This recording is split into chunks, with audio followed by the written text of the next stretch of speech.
विकसित नलिनाश्रियं विस्फुरन् मन्दहास्यम् कनकरचितकूलं चारुं गर्हावचूलम् तमपि निखिलसारं नौमि गोपीकुमारम् वंशी विभूषितकान्नवनीरदाभात् पीताम्बरादरुणबिम्बफलाधरोष्ठात् पूर्णेन्दुसुन्दरमुखादरविन्दनेत्रात् कृष्णात् परं किमपि तत्त्वमहं न जाने।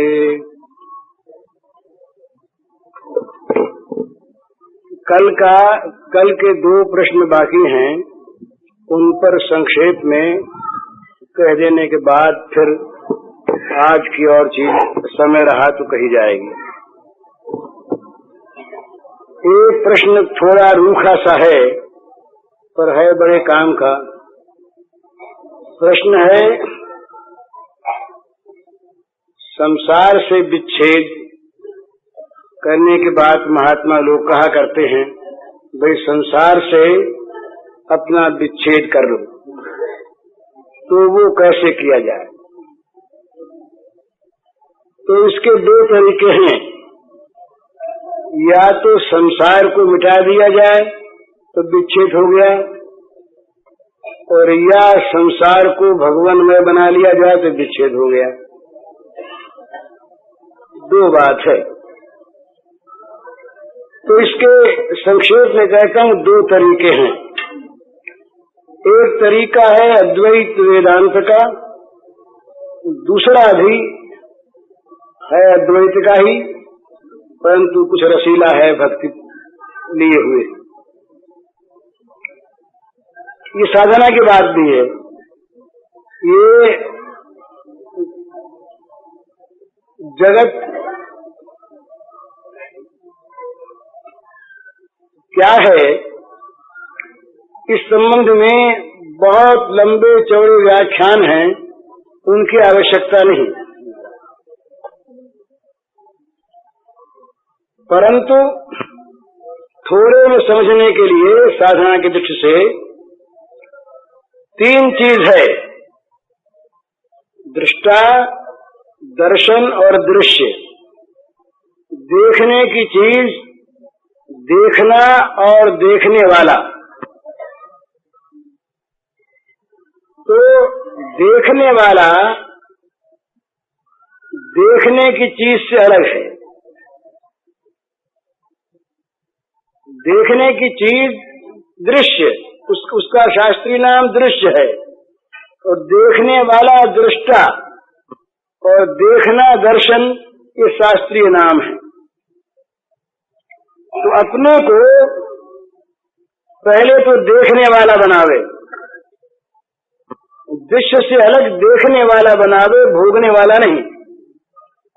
भोक्ता संसार के साथ, दृश्य के साथ मिला हुआ है, और दृष्टा देखता है, मिला हुआ नहीं है। तो कर्तृत्व और भोक्तृत्व जो ये जहाँ पर है, मैं करता हूँ, मैं भोगता हूँ, यहाँ तो दृश्य के साथ वो मिला हुआ है, और जहाँ मैं केवल देखता हूँ वहाँ दृश्य अलग है, देखने वाला अलग है। तो इस दृष्टि से संसार से विच्छेद होता है। दूसरी चीज इसमें ये ऐसा मानते हैं, है क्या सो भगवान जाने, हमें पता नहीं, ऐसा मानते हैं अजातवाद वाले कि जगत कभी बना ही नहीं, कभी बना नहीं, ये है नहीं। जब तक माया है तब तक जगत की कल्पना है, माया न रही तो जगत नहीं है, ऐसा मानते हैं। अब ये अलग, इसमें बहुत से प्रश्न आ सकते हैं, फिर माया कहाँ से आ गई, बहुत सी चीजें हैं, तो फिर अलग अलग वाद हैं। उनकी बात न कह करके ऐसा मान लें कि जब तक ये माया है तब तक जगत है, नहीं तो जगत नहीं। तो इस जगत का वाद करें, जगत का माया समझ के इसका वाद करें। वाद करते करते, जगत का निरसन करते करते जो रह जाए वो स्वरूप है, पर उसमें भी दिक्कत है। क्या दिक्कत है? जरा वेदांत का अध्ययन करने वाले उसको समझ सकते हैं। सबका निरसन करने वाली, सबका त्याग करने वाली, सबका निषेध करने वाली एक वृत्ति रह जाती है। वो वृत्ति कहती है कुछ नहीं है, ब्रह्म है। वो वृत्ति कहती है ब्रह्म के अतिरिक्त कुछ नहीं है, पर वो कुछ नहीं है कहने वाली वृत्ति है, निषेध करने वाली वृत्ति है। तो ये जो जगत के अभाव का ज्ञान है, ये निषेध करने वाली वृत्ति को लेकर के है। जब तक ये वृत्ति है तब तक वृत्तिजन्य ज्ञान है। इस वृत्ति का भी नाश होना चाहिए। संसार का विच्छेद हो गया दृष्टा बनते ही, संसार का विच्छेद हुआ इस संसार में निषेधात्मक वृत्ति बन जाने पर, परंतु तब तक निषेध नहीं होता ये जब तक कि वृत्तिजन्य निषेध ज्ञान रहता है। इस वृत्ति का भी अभाव हो जाना चाहिए। इसके बाद जो स्थिति वो निर्वचनीय है, वहाँ फिर न दृष्टा है, न दृश्य है, न दर्शन है।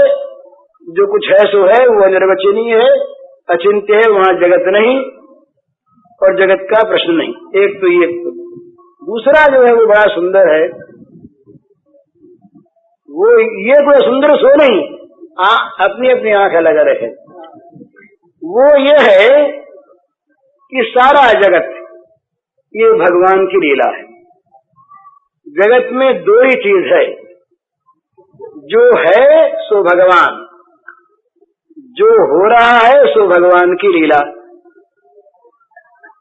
जो है सो भगवान और जो हो रहा है सो भगवान की लीला। तो ये जगत जो है, ये जगत नहीं है, ये जगत भगवान की लीला है।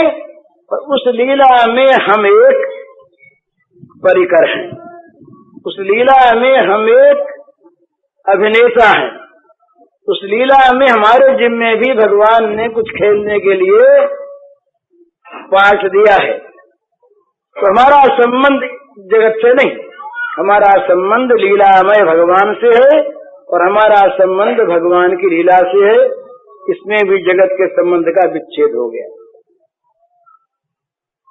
असल में जगत में जो ममता है वही बंधन है, और वो ममता जब सारी के सारी जगत में से निकलकर भगवान में आ जाती है, तब जगत का संबंध अपने आप विच्छेद हो जाता है।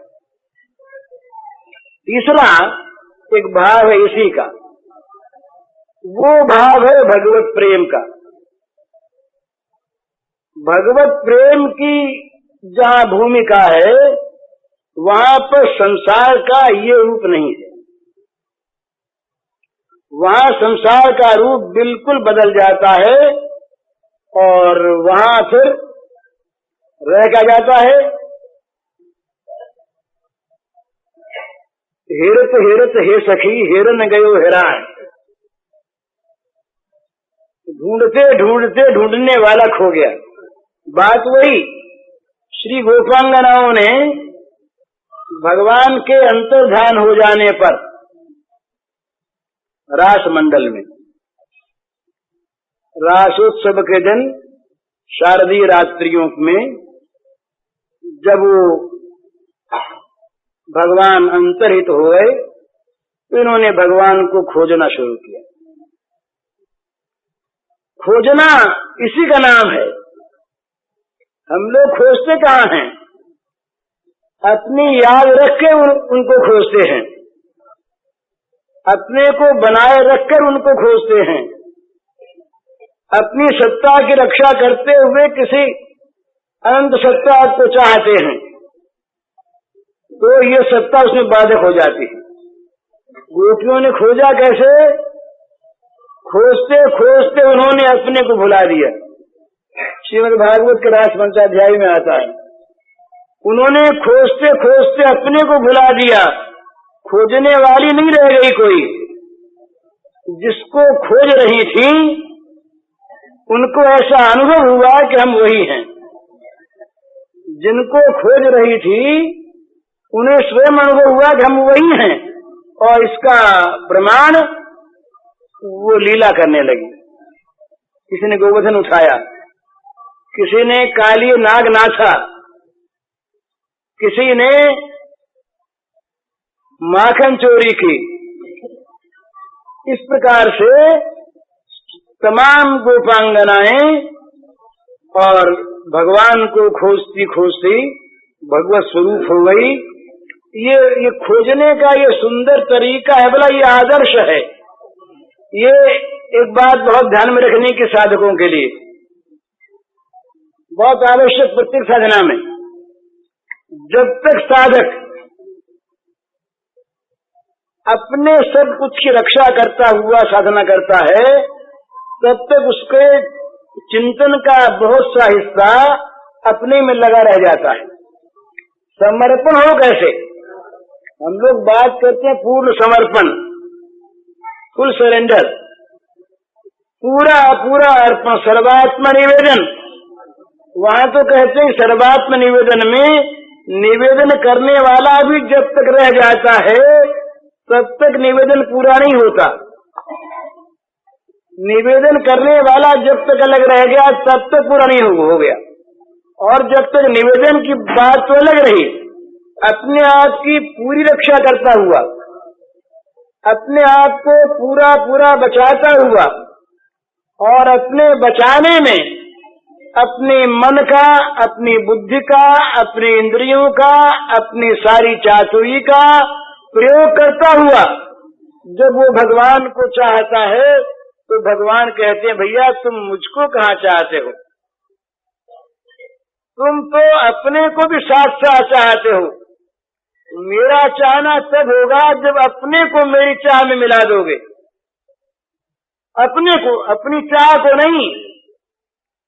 जब तुम अपने आप को मेरी चाह में मिला दोगे, मेरी चाह ही तुम्हारा जीवन बन जाएगा। भगवान की चाह ये प्रेमी का जीवन, जीवन का स्वरूप भगवान की चाह। तो ये जब इस प्रकार की अनन्य चाह पैदा होती है उस समय जगत नहीं रह जाता। जगत का सारा संबंध विच्छिन्न अपने आप हो गया और रह गया केवल जिसको हम चाहते थे वही। अब वो क्या है, इसकी कल्पना हम बहुत तरह से कर सकते हैं। वो हमारा प्रेमास्पद है, वो हमारा भगवान है, वो हमारा ईश्वर है, वो हमारा जीवन है, वो हमारा आत्मा है, वो ब्रह्म है। किसी नाम से मुझको कह ले, पर जब वो रह जाता है और हम अपने आप को उसकी चाह में विलीन कर देते हैं तब तो वहां पर केवल लीला में दो चीज रहती है, नहीं तो लीला सांग नहीं होती, प्रेमी और प्रेमास्पद। अब वो प्रेमी और प्रेमास्पद में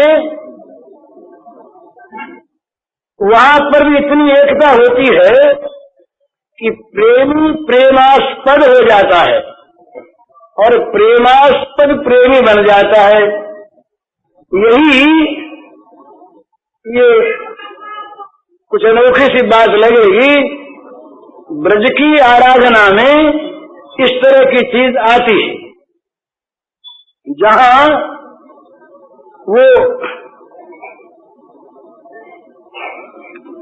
इसीलिए वहां पर श्री राधा के दो स्वरूप माने गए हैं, तो दो स्वरूप माने गए हैं। राधा आराधिका और राधा आराध्या। भगवान राधा के आराध्य देव हैं और सारा ब्रज राधा की काया व्यूह रूपा समस्त श्री गोपी जन ये श्री कृष्ण की उपासना में, श्री कृष्ण के आराधन में संलग्न है। यहाँ पर श्री कृष्ण आराध्य हैं और राधा आदि आराधिका हैं, आराधन करने वाले। तो एक ये स्तर आता है जिस स्तर में राधा आराध्या हो जाती हैं और श्री कृष्ण आराध्य बन जाते हैं, आराधक बन जाते हैं। श्री कृष्ण उपासक हैं और श्री राधिका उपास्या हैं। ये डरने की बात नहीं है, ये समझने की चीज है कि जहाँ साधना अत्युच्च कोटि में पहुंचती है कोई भी, वहाँ ये परस्पर का भेद मिटने लगता है और एक दूसरे में एक दूसरे का इस प्रकार का भाव प्रकट होता है और उसके बाद जो एकात्मता होती है वो फिर अनिर्वचनीय होती है, उसको कहा नहीं जाता। तो ये रसिकों की भाषा में निकुंज के द्वार तक का वर्णन होता है, निकुंज के द्वार का वर्णन आता है, निकुंज के अंदर का वर्णन नहीं आता। क्यों नहीं आता? वो अचिंत्य है, वो अनिर्वचनीय है, वो कहने सुनने की वस्तु नहीं। वो जब कभी किसी भाग्यवान को उस प्रकार का सौभाग्य प्राप्त होता है तो वो उसे दर्शन भले ही कर ले, अनुभव भले ही कर ले, अनुभूति की वस्तु है, वाणी की वस्तु नहीं, चित्त के द्वारा चिंतन करने की वस्तु भी नहीं। तो इस प्रकार होते होते जब केवल भगवान रह जाते हैं और वो भगवान स्वयं और असल में पहले भी एक ही हैं, ये प्रेमी और प्रेमास्पद पहले दो नहीं है, ये केवल लीला है।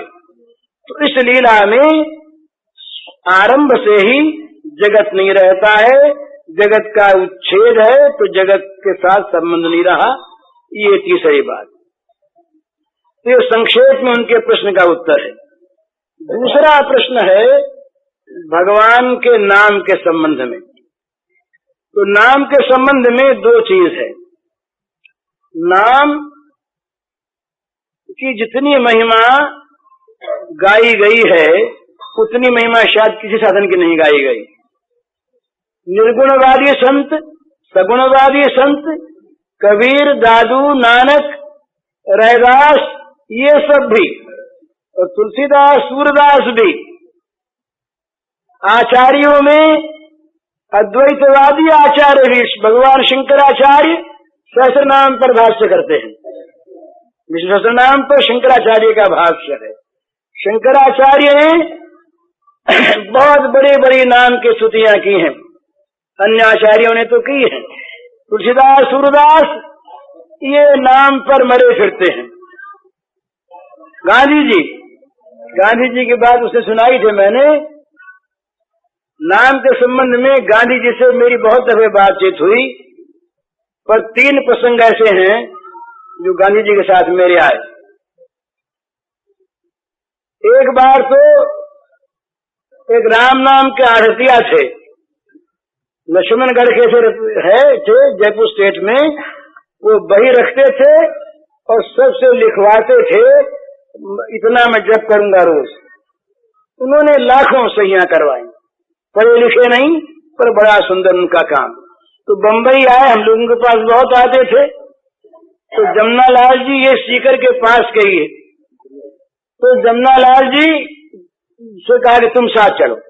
तो जमनालाल जी और मैं और आरतिया जी, हम लोग, गांधी जी आए हुए थे बंबई में, लेबरनम रोड में ठहरे थे, हम उनके पास गए।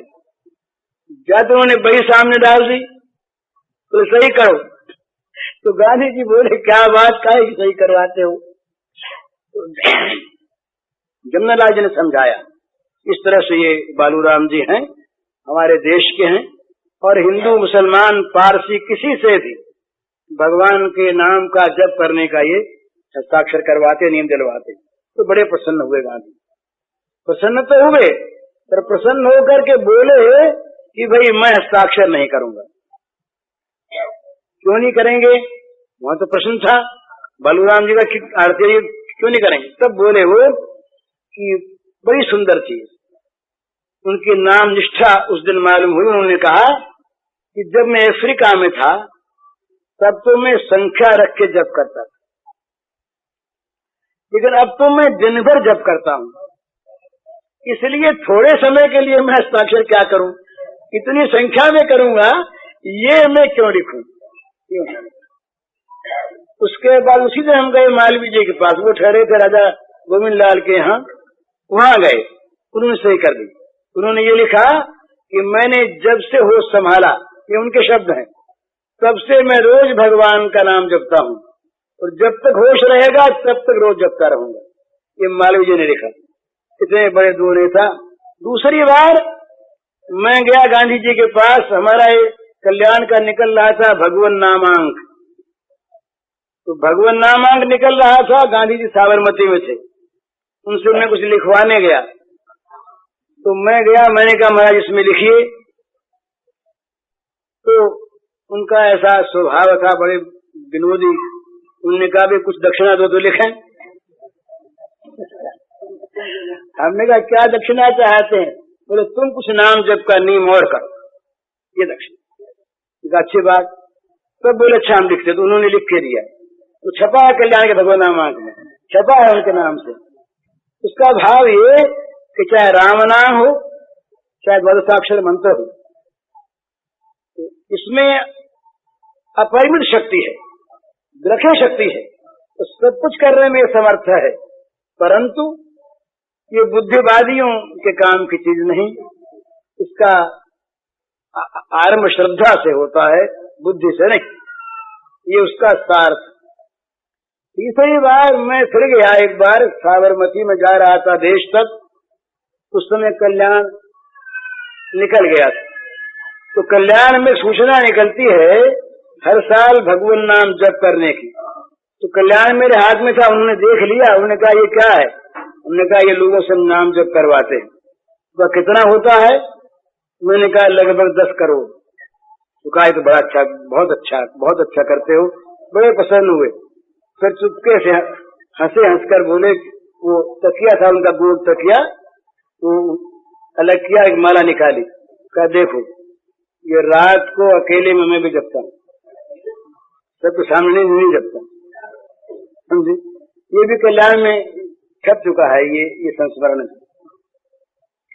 तो आज के युग के गांधी जी, जो यद्यपि आज के जो गांधी जी के पीछे के लोग हैं, ये गांधी जी की इस बात को नहीं मानते, और बात सारी मान लेते हैं राजनीति की। और यहाँ हमने सुना एक अच्छे आदमी ने कहा हमसे कि उनके पुराने संस्कार रहे घर के, वो वल्लभ संप्रदाय के वैष्णव रहे, इसलिए उनके संस्कार रहे, ये कोई मानने की चीज नहीं। इसलिए उनकी प्रार्थना बंद हो गई, प्रार्थना कोई नहीं करता, एक विनोबा जी के संप्रदाय को छोड़ करके, और सब काम करते हैं।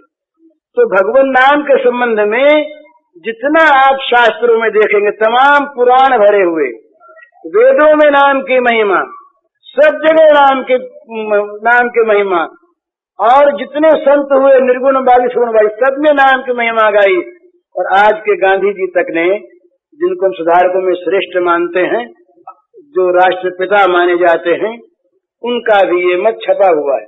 और उन्होंने राम नाम पर तो यहाँ तक लिखा, उन्होंने लिखा कि राम नाम मेरे पास न होता तो मैं अपने जीवन में अपने को पवित्र आचरण वाला नहीं मानने के लिए लग रह जाता। घटना लिखी लंदन के होटल में किस प्रकार एक दिन उनका पतन हुआ जा रहा था, उस समय घटना उन्होंने लिखी है। उस समय तो मेरे गांव का आदमी था, बूढ़ा, उसने कहा मोनिया सावधान, क्या करता है, और भगवान का नाम याद आया, उस नाम ने मेरी रक्षा की, ये उन्होंने लिखा। और नाम के द्वारा उन्होंने लिखा कि मैंने तो चमत्कार प्राप्त किए नाम के द्वारा, सिद्धियां प्राप्त की नाम के द्वारा, रोगों से लोगों को मुक्त किया नाम के द्वारा, राम नाम परम औषधि है, ये उन्होंने लिखा। तो इसलिए, और राम नाम का, ये भगवान के नाम का अद्भुत प्रभाव है। भला हम लोगों को मालूम नहीं होता, इसलिए चीज छोटी मानते हैं ना, चीज छोटी मानते हैं। ये भगवान नाम कौमुदी में एक दृष्टांत आता है कि भाई भगवान के नाम का प्रायश्चित्त के लिए प्रयोग क्यों नहीं लिखा स्मृतिकारों ने। तो वो कहते हैं कि एक कोई बहुत बड़े आदमी थे, तो उनका कोई एक जुलूस जा रहा था। उस जुलूस में उनके साथ एक आदमी के साथ सिंह था, सिंह। तो रास्ते में कुत्ते भौंके, तो किसी ने कहा कि इन कुत्तों को, सिंह को छोड़ो ना। उन्होंने कहा कि कुत्तों को सिंह छोड़ा जाता है? कोई बड़ा मतवाला हाथी आया होता, वो कहीं गरजता तो सिंह छोड़ते? सिंह कहीं कुत्तों के लिए होता है? तो मामूली पाप नाश के लिए क्या नाम का प्रयोग करें? नाम तो कोई महापातक सामने आ जाए तो एक नाम के नामाभास से पाप का नाश हो जाए, इसलिए स्मृतिकारों ने नाम का प्रयोग नहीं लिखा, नाम का अपमान होते समझ करके। लेकिन नाम से असंभव संभव होता, इसमें कोई संदेह नहीं।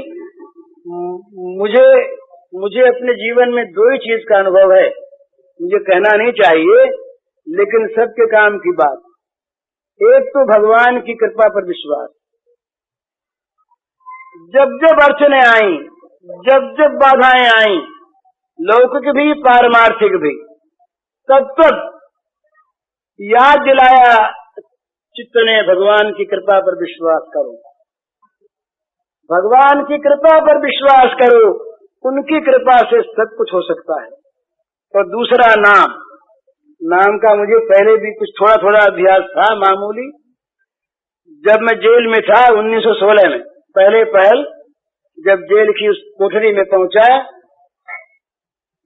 जवान उम्र थी, 24 वर्ष का था मैं, तो वहां चित्त घबराया तो मन में आया भगवान का नाम जपें। तो बुद्धि थी नहीं, सोचा कि बिना माला कैसे जपें। तो जेल में उस शिक्षकों के सामने एक संतरी पहरा दे रहा था, हिंदू था। मैं उसको बुलाया, मैंने कहा भाई माला मुझे एक ला दो, मुझे जप करना है, नाम जपना है। तो वो उसको मैं गुरु मानता हूँ। उसने कहा कि माला तो मेरे पास नहीं, पर मैं तुम्हें एक बुद्धि बताता हूँ। मैंने कहा क्या? तो कहा तुम अंगुलियों पर जपो, जब 108 पूरे हो जाए तो मैं एक कील देता हूँ, कील लोहे की, तो दीवार पर एक लकीर खींच दो, तो एक माला हो गई। ऐसा तो मैंने कहा अच्छी बात। तो पहल मैंने ये लंबे काल तक जप करने का अभ्यास वही शुरू हुआ जेल में, अलीपुर जेल में। वो जेल का अभ्यास फिर नजरबंदी में भी रहा 2.25 साल तक, और उस अभ्यास ने इतना काम करवाया कि वो गांधी जी ने लिखा है कि मुझे पहले भूत का भय लगता था, जब छोटा बच्चा था मैं, तो मेरी धाय थी, वो कहती कि राम राम जब बेटा तेरा भय मिल जाएगा। तो गांधी जी लिखते हैं कि वो मेरी धाय गुरु थी पहली, जिससे मैंने राम नाम सीखा। तो इसके बाद अपने जीवन की मैं आपको सुनाता हूँ बात, घटना ही बताता।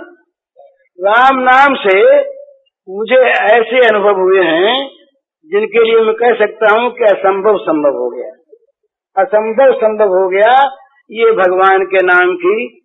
तो ये महिमा भी महिमा नहीं है, ये तो रामन सकई नाम गुण गाई।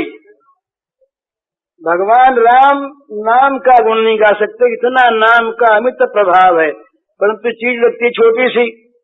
तुलसीदास महाराज तो कहते हैं, भरोसो जाही दूसरो सो करो, मोरे तो राम को नाम कल्प तरु, कलि कल्याण फरो, भरोसो जाही हे दूसरो सो करो। कर्म उपासन ज्ञान वेद मत, सो सब भांति खरो। खंडन नहीं, कर्म उपासन ज्ञान वेद मत, सो सब भांति खरो। मोहि तो सावन के अंधई जो, सूझत हरो हरो, भरोसो जाही दूसरो सो करो। अब कर्म उपासना ज्ञान वेद मत सब सत्य है, परंतु जैसे सावन के अंधे को हरियाली सूझती है, उसी प्रकार मुझे तो राम नाम सूझता है। चाटत रहो स्वान पातर जो, कबहु न पेट भरो। कुत्ते की भांति मैं जूठी पत्तलों को चाटता रहा जन्म जन्मांतर से, कभी पेट नहीं भरा। ये तो हम लोग करते हैं, रात दिन भोगों की उपासना में कुत्ते की भांति पत्तलें चाटते हैं, कभी पेट भरता है और चाहिए चाहिए चाहिए, कभी तृप्त नहीं होती। चाटत रहो स्वान पासर जो कब हुन पेट भरे, सो मैं सुमिरत राम। उन्हें किसी और का खंडन नहीं करते। मेरे तो ये दो अक्षर जो है राम है, ये मेरे माँ बाप है। तो जैसे माँ बाप के सामने बच्चा हठ पकड़ लेता है, इसलिए मैं तो इन्हीं माँ बाप पर हठ पकड़े हुए हूँ। अब जो अंत के शब्द हैं वो कवि के नहीं, बनावट ही नहीं, अनुभव। वो कहते हैं शंकर साखी जो राखी कहो कछु तो जर जी गयो, शंकर साखी जो राखी कहो कछु तो जर जी गयो, अपनो भलो राम नाम हिते तुलसी समुझ पर भरोसो जाहि दूसरो सो करो। भगवान शंकर साक्षी हैं, यदि मैं बनाकर कहता हूँ तो जय जी है गरो, मेरी जीव जल जाए, सड़ जाए, नष्ट हो जाए। अपना भला अपनो भलो राम नाम हिते तुलसी समुझ परो, तुलसी को अपना भला राम नाम में दिखाई दिया। ये कितने विश्वास के शब्द हैं बताइए, कितनी विश्वास की चीज है। तो राम नाम, भगवान का नाम विश्वास पूर्वक, श्रद्धा पूर्वक ले, तब तो कहना ही क्या है। जब नाम मीठा लगता है ना, तो क्या होता है, क्या होता है, फिर छूटता नहीं। जब तक मिठास नहीं आती, चैतन्य महाप्रभु ने बताया नामे रुचि जीवे दया वैष्णव सेवन। नामे रुचि, भगवान के नाम में रुचि हो जानी चाहिए, मीठा लगे, स्वाद आ जाए। जब तक स्वाद ना आवे तब तक नाम कैसे ले, इस पर भी लिखा है, बड़ा सुंदर उन्होंने बताया है कि जो पित्त का रोगी होता है ना, पित्त के रोगी की जीभ कड़वी हो जाती है पित्त के कारण से, उसको मिश्री भी कड़वी मालूम होती है। हालांकि मिश्री काली, मिश्री कड़वी नहीं, लेकिन मिश्री पित्त की दवा भी है। तो मिश्री मीठी है इसलिए नहीं, पित्त रोग नाश की दवा है इसलिए खाना शुरू कर दे। और मिश्री खाते खाते जो जो पित्त नाश होगा, त्यों त्यों जीभ की कड़वास मिटेगी। जीभ की कड़वास गई कि मिश्री मीठी है। इस प्रकार से भगवान का नाम अगर मीठा न भी लगे, है तो बड़ा मीठा, जब तक न मीठा लगे जीभ की कड़वास के कारण, तब तक दवा की भांति उसे लेते रहो। है मीठा ही है जिह्वे रस सारज्ञे, सर्वदा मधुर प्रिय, श्री राम नाम पीयूषम पिब जिह्वे निरंतरम। तो संत कहते हैं अरे जीव, तू रस के सार को जानने वाली है, हे जिह्वे रस सारज्ञे सर्वदा मधुर प्रिय, तुझे निरंतर मीठा अच्छा लगता है। ये भगवान का नाम पीयूष है, अमृत है, निरंतर इसे पीती रहे। तो जब तक नहीं मीठा लगता तब तक दवा की भांति लें, दवा की भांति लाभ होगा।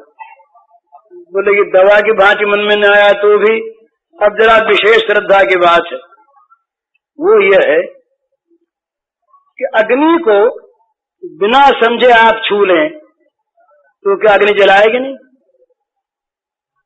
अग्नि में जो स्वाभाविक दाहिका शक्ति है, वो दाहिका शक्ति अज्ञानाद अथवा ज्ञानाद, उत्तम श्लोक नाम ये ऐसा कहा कि अज्ञान से या अज्ञान से श्रद्धया हेलया वा भगवत नरमात्रम ताय कृष्ण नाम। ये कहा है कि श्रद्धा से हो अश्रद्धा से हो, सांकेत्यम पारिहास्यम वा शोभम हेलनमेव वा। श्रीमद् भागवत में आया, संकेत से, दिल्लगी में, शोभ से, ये लय पूरी करने के लिए गान की, अवहेलना से, किसी प्रकार से भी भगवान का नाम जीभ पर यदि आ जाए तो क्या होता है? जैसे अग्नि बिना जाने स्पर्श हो जाने पर जला देती है, इसी प्रकार बिना जाने भी अगर भगवान का नाम जिह्वा पर आ गया तो सारे पाप जल जाते हैं। ये नाम का स्वाभाविक ये स्वरूप बल है, बिना जाने। नाम लेने वाला चांडाल भी उत्तम है, नाम जपत कोड़ी भलो जा मुख निकसत राम, ऐसा का कोड़ी भी अच्छा। सुपच के लिए भागवत में आया, ओ बद सुपचो तो गरियान यज्वाग्र वर्तते नाम तुभ्यम ते पुस्तपस्ते जुहुशस्नारिया ब्रह्मानुसुर नाम गृणंत ये थे। तीसरे स्कंद में देवहूति के वाक्य वो कहती है, भगवान जिसके जीव के अग्रभाग पर तुम्हारा नाम नाच रहा है, यज्वाग्र वर्तते नाम तुभ्यम, जिसके जीव के कोने पर तुम्हारा नाम विराजमान है, वो चांडाल भी श्रेष्ठ है। सुपचो तो गरियान, वो चांडाल बड़ा श्रेष्ठ है। उसने सारे तप कर लिए, सारे दान कर लिए, सारे हवन कर लिए, सारा वेदाध्ययन कर लिया, सारे तीर्थों में हो आया, जिसके जीव पर आपका नाम आ गया। तो भगवान का नाम जाने अनजाने किसी प्रकार ले, तो ये अपने विश्वास के बल पर ही नहीं, शास्त्रों का आधार तो है ही, उसके आधार पर और अपने अनुभव के आधार पर भी मैं आप सबसे प्रार्थना करता हूं हाथ जोड़ करके। बड़ी सीधी चीज है और बड़ी उत्तम चीज। व्यर्थ बोलना बंद कर दें। व्यर्थ बोलना बंद करने में 4 लाभ होंगे। वाणी में बल आएगा, क्यों? झूठ छूटेगा, पर निंदा छूटेगी और व्यर्थ की चर्चा छूटेगी। तो बिना काम बोले नहीं, ये बड़ी आवश्यक साधना की चीज है। हर एक साधना में बिना काम बोले नहीं, या तो काम की बात बोले और या राम का नाम ले। चलते फिरते, उठते बैठते, सोते जागते, हर समय रसोई बना रही है माताएं, जीभ से नाम चल रहा है। अगर होते होते कहीं भगवान चित्त में आ जाए, सामने नाचने लगे, तो कहना क्या है? वो बड़ी तारीफ करती हैं श्री वो गोपांगनाओं की, मथुरा की देवियां, वो कहती हैं, या दोहने वहनने मथनोपलेप प्रेम खेंखना रुदितो क्षणमाजनादौ गायन्ति चैन मृतधियो सुकंठो धन्या ब्रजसे क्रम चित्तयाना। उन श्री ब्रज देवियों को धन्य है जिन ब्रज देवियों के चित्त पर निरंतर भगवान चढ़े रहते हैं। वो घर का सारा काम करती हैं, गो दूहती हैं, घर लीपती हैं, धान कूटती हैं, रसोई बनाती हैं, बच्चों को खिलाती हैं, पर सब समय करती क्या है? जीभ से उनके भगवान के गुण नाम का गान चलता रहता है। आंखों उसमें प्रेम के आंसू छलकते रहते हैं और वाणी गदगद रहती है और वो सारा काम करती है। वो धन्य है। तो घर का काम आप सब करें, हम सब अपना अपना काम करें, पर जब जीभ खाली हो, जीभ को खाली रखें। ये ध्यान में रखनी चाहिए कि दिन भर हम काम की बात नहीं बोलते हैं, हम फालतू बात व्यर्थ की चर्चा बहुत करते हैं। तो सारी चर्चा बंद कर दें, काम की बात बोलें और बाकी जीभ को भगवान के नाम में लगा दें, जोड़ दें। जीभ निरंतर भगवान का नाम लेती रहे। तुलसी अपने राम को रिझ भजो चाहे खीज, उल्टे सीधे जामी हैं खेत पड़े सो बीज। चलते फिरते उठते बैठते अशुद्धि शुद्धि कोई बात नहीं है। पवित्र पवित्र हुआ सर्वावस्थंग विवा, ये स्मृत पुंडरीकाक्ष सवाह्याभ्यंतर शुचि। रोज संध्या में इसका हम लोग मंत्र का उच्चारण करते हैं। भगवान का स्मरण जो करे वो धन्य, जो करावे वो धन्य। ते सभाग्या मनुष्येषु कृतार्थ निपुनिश्चितम स्मरन्ति ये स्मारयन्ति हरिर्नाम कलव युगे। परीक्षित से कहते हैं सुखदेव जी कि संसार में वो भाग्यवान हैं और वो कृतार्थ हो चुके जो इस कलयुग में भगवान के नाम का स्मरण करते हैं और कराते हैं, तो दिन भर भगवान के नाम का स्मरण हम लोग कर सकते हैं, रोज लखपति बने। संसार की के जो रुपयों के लखपति हैं, इनको तो अगर भगवान से को अगर भूले रहे तो अंत में रोना पड़ेगा भला, अवश्य अवश्य। अगर भगवान को भूले रहे तो रुपये नहीं बचा सकेंगे, अधिकार नहीं बचा सकेगा, पद नहीं बचा सकेगा, रोना पड़ेगा और पड़ेगा, चाहे वो कैसे ही इस समय अपने को ऊंचा मानते हो। भगवान में मन नहीं लगा तो अंत में रोना पड़ेगा। लेकिन ये लाख रुपया रोज कमा लें आप, लाख नाम आसानी से ले सकते। कल एक बाई ने मुझको बताया, मुझे बड़ा अच्छा लगा। वो महाराज सवेरे तो भगवान की लीला का ध्यान करते हैं, बड़ा सुंदर, और लाख नाम सवेरे जप कर लेती है। उसके बाद दोपहर के बाद फिर और जप करती है, वो बिना संख्या के। तो मुझे बड़ा, देखो ना कितना सुंदर जीवन है।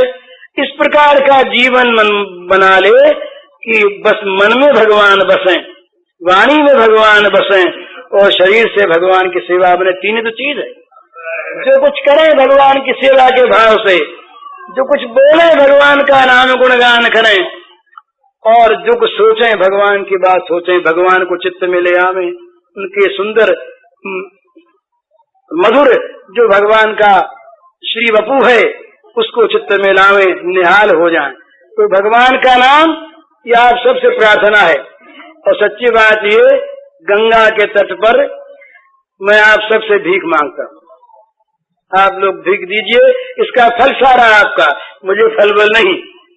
आप लोग मन ही मन प्रतिज्ञा कर लीजिए कि जीव को जहाँ तक बनेगा व्यर्थ के काम में नहीं लगाएंगे, और खाली जीव से चलते फिरते सब समय जो नाम रुचे आपको, कोई किसी नाम का आग्रह नहीं, जो नाम अच्छा लगे, जिस नाम में रुचि हो, जिसमें प्रेम हो, और प्रेम न हो तो जबरदस्ती करें। इस काम में जबरदस्ती करना भी अच्छा, जबरदस्ती भी अगर भगवान का नाम लिया जाए तो बड़ा अच्छा। ये दूर से भी नाम निकल जाए, जड़ से निकल जाए, पति तो स्खलित मन गिरते हुए पैर फिसल गया, गिरने लगे, जमाई आ गई, भगवान का नाम ले लिया। अपने आप पहले बड़ा अच्छा था, अब तो अंग्रेजी के कान से छूट गया। चिट्ठी लिखते थे ऊपर श्री राम जी, मिले आपस में तो जय राम जी, जय गोपाल जी, जय नारायण, जय गोविंद, भगवान का नाम। अब तो यूं सिर में मार ली अपने है? ये भगवान का नाम, जमाई आई भगवान का नाम, छींक आई भगवान का नाम, सो के उठे भगवान का नाम, सोने लगे भगवान का नाम, नहाने लगे भगवान का नाम। किसी प्रकार से ये जीवन में 10-20 बार 50 बार भगवान का नाम आ जाए जिह्वा पर, पवित्र हो गया, पवित्र हो गया, एक अंग भगवान से लग गया, पवित्र हो गया। रामकृष्ण ने परमहंस ने लिखा एक जगह, विवेकानंद के गुरु लिखा है कि अमृत का कुंड कोई हो, उसमें चाहे उतर करके कोई नहा ले, और चाहे कोई भूल से गिर पड़े, और चाहे कोई ढकेल दे, अमृत के कुंड में अगर अवगान हो गया तो अमर हो गया। इसी प्रकार भगवान का नाम मन से ले, मन से ले, भूल से निकल जाए, और चाहे जबरदस्ती लेना पड़े तो इसमें लाभ ही लाभ, लाभ ही लाभ। भगवान के नाम के समान लाभ की कोई चीज नहीं। एक छोटी एक कहानी कह दूं मैं आपको, कहानी। नाम की तो अमित महिमा है, नाम की महिमा का वर्णन तो महीनों तक होता रहे तो चुकता नहीं। एक कहानी सुनी मैंने एक महात्मा से, बड़ी अच्छी। उन्होंने कहा भाई भगवान के नाम को कोई बेचे नहीं, वैसे कहा करते बोले बेचना मत। और बड़े बड़े महात्मा, अयोध्या में गोमतीदास जी महाराज से जो जाता नाम, वृंदावन में रामकृष्ण जी महाराज से जो जाता नाम, और कुछ नहीं, बोले नाम लो, और सब बातों से कुछ नहीं, बड़ी बड़ी बातों में कुछ नहीं पाया, नाम बताते। तो एक महात्मा ने कहा नाम को बेचना मत। उन्होंने कहानी सुनाई। उन्होंने कहा भी 2 भाई रहे, कहानी चाहे कल्पित होकर है बड़े काम की। 2 भाई थे, छोटा भाई बड़ा भाई। तो बड़ा भाई जरा संतों की सेवा करता, छोटा भाई उससे जरा नाराज रहता, तो और न वो भगवान का नाम लेता। तो बड़े भाई के मन में आई कि भाई छोटा भाई है, ये मेरा भाई है, ये भी भगवान में लगे।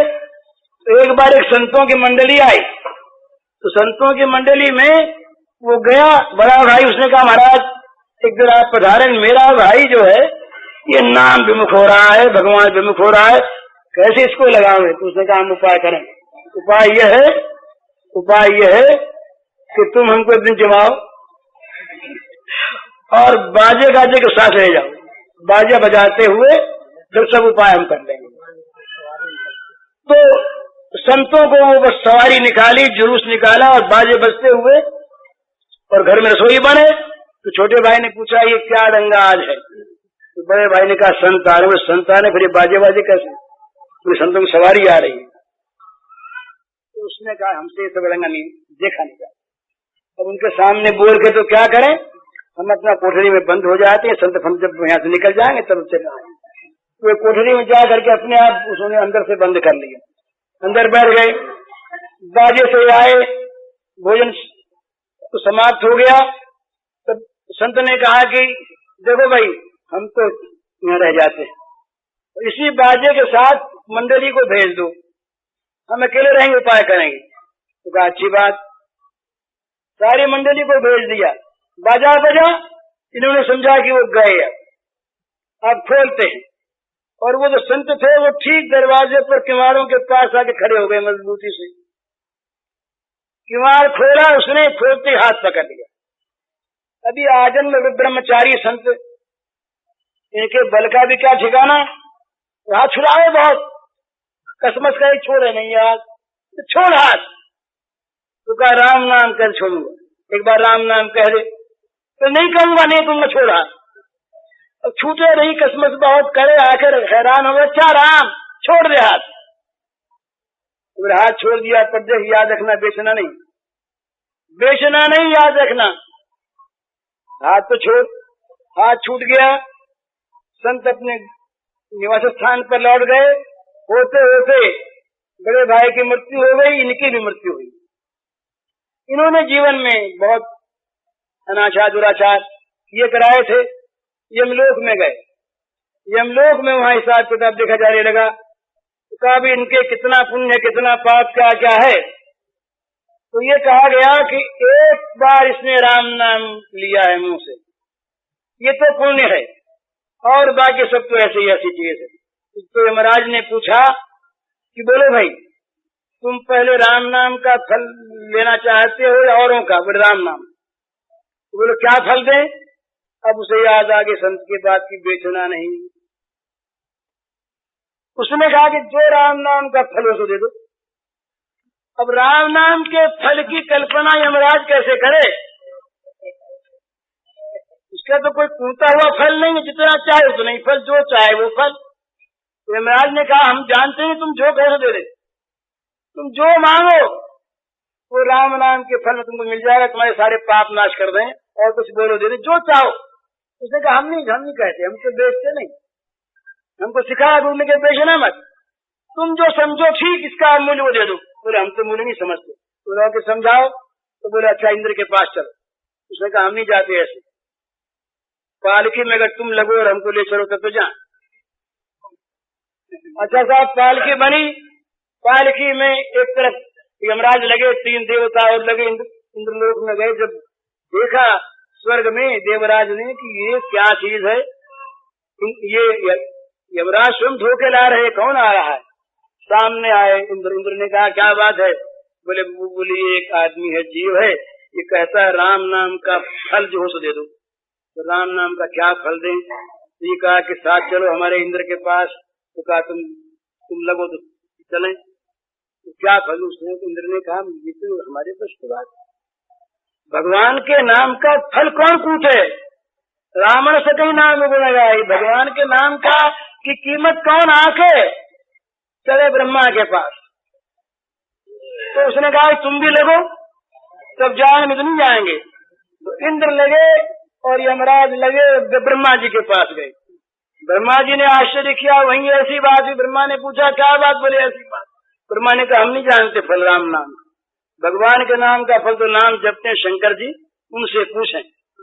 वहाँ चलो, बोले आप साथ चलो, बोले आप लोगो तो बन बैठे, तीनों लोग उसमें। इंद्र लगे, यमराज लगे, हंसने की बात नहीं है। फल तो इतना न मालूम कितना विचित्र होता है, चाहे कल्पना हो सब सिद्धांत की बात है। ब्रह्मा लगे, शंकर के पास गए। शंकर ने कहा हम तो भैया रात दिन जपा करते हैं, हमने कभी फल के पास सोचे ही नहीं, राम नाम का भी कोई फल होता है क्या? तो शंकर जी ने कहा भी हम लगेंगे, तुम तीन लगे हो ना, हम लगेंगे। अब वैकुंठ में गए, चारों देवता ब्रह्मा शंकर इंद्र और यमराज लगे हुए पालकी उठाए ले जा रहे हैं। धन्य धन्य वो हो गया, ये वैकुंठ में ले गए, ये देवता उठा करके वैकुंठ में पहुंचे। भगवान ने कहा महाराज ये क्या बात, आज कैसे आप लोग लग करके आए? बोले महाराज ये एक जीव आया है, ये कहता है कि भगवान के नाम का फल बताओ, इसको फल क्या बताओ, तो समझ में आता ही नहीं हमारे तो नहीं आता। बोले आप बताओ, बोले बताओ। बोले काम करो, आप लोग इसको उठा करके हमारी गोद में बैठा दो। गोद में बैठा दिया। बोला अब बताइए फल। बोले अब लौट जाइए आप, अब क्या फल बताऊं? ये फल हो गया ना, एक राम नाम जबरदस्ती बीजो ले लिया, उसको आप चारों पालकी में बैठा करके यहाँ ले आए, मेरी गोद में बैठ गया, बस ये फल हो गया। तो चाहे कहानी ये कल्पित हो, पर भगवान के नाम का फल अमित है। भगवान के नाम का फल कोई कह नहीं सकता। तो भगवान का नाम मैंने जो प्रार्थना की आप सबसे, और कुछ माताएं बहनें नियम कर लें, भाई सब नियम कर लें, 21,600 एवरेज में हमारे नाम ये श्वास आते, 21,600 एवरेज में श्वास आते हैं। तो इतने नाम तो कम से कम हम ले ही लें। कोई नाम हो, राम हो, कृष्ण हो, हरि हो, गोविंद हो, जनार्दन हो, शिव हो, दुर्गा हो, कोई नाम हो, जो नाम जिसको प्रिय हो वो नाम इतना तो ले ही ले। और इतना न ले सके बाबा, जितना ले सके उतना ही लें, पर राम नाम से नाता जोड़ लें, राम न भगवान के नाम से संबंध जोड़ लें। भगवान का नाम जिह्वा पर रहा तो निहाल हो जाएंगे। ये 2 प्रश्नों का उत्तर संक्षेप में, और प्रश्न तो और भी रह गए हैं और पीछे का। हरिओम। जय सिया राम, जय जय सिया राम, जय सिया राम, जय जय सिया राम, जय सिया राम, जय जय सिया राम,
पाप कुंड समुहाई,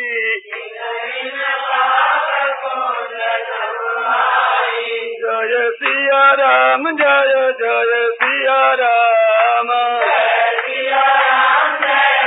राम, जय सिया राम, जय जय सिया राम, जय सिया राम, जय जय सिया राम,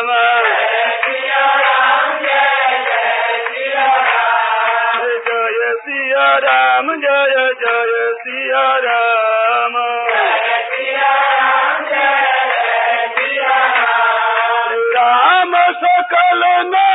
मन ते अधिका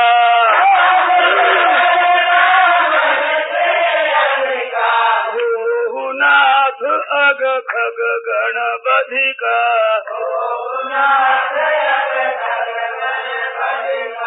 जय सिया राम जय जय सिया राम जय सिया राम जय सिया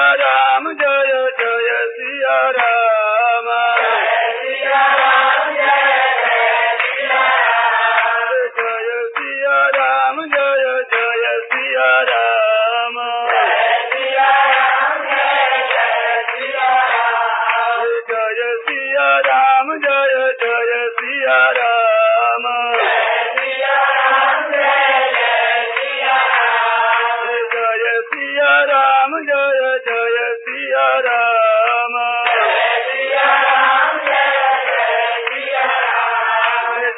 पुनि राम नाम दिन राती सादर जपहु अनंग राती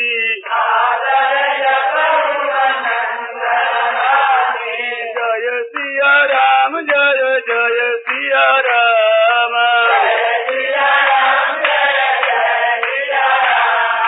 जय सिया राम जय जय सिया राम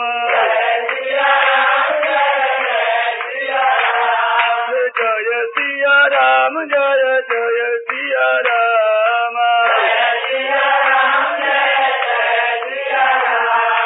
जय सिया राम जय जय सिया राम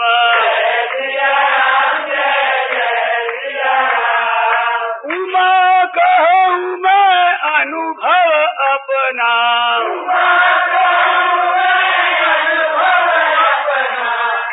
हरि भजन जगत सब सपना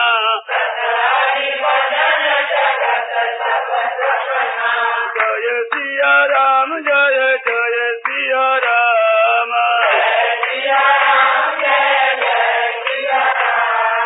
जय सिया राम जय जय सिया राम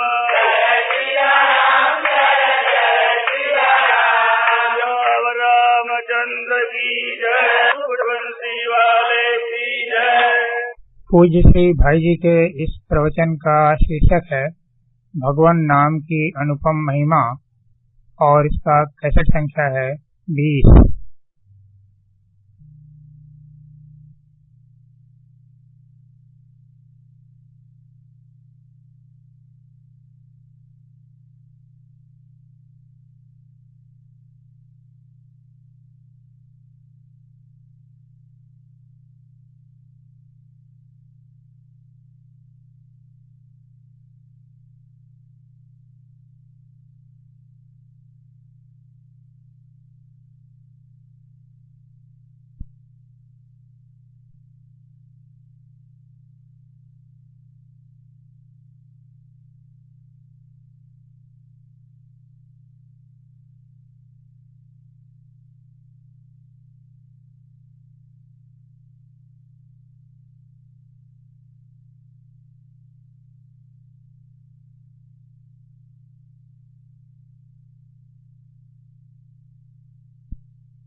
विकसित नलिनाश्रियं विस्फुरन् मन्दहास्यम् कनकरचितकूलं चारुगर्भावचूलम् तमपि निखिलसारम् नौमि गोपीकुमारम् वंशी विभूषितकान्नवनीरदाभात् पीताम्बरादरुणबिम्बफलाधरोष्ठात् पूर्णेन्दुसुन्दरमुखादरविन्दनेत्रात् कृष्णात्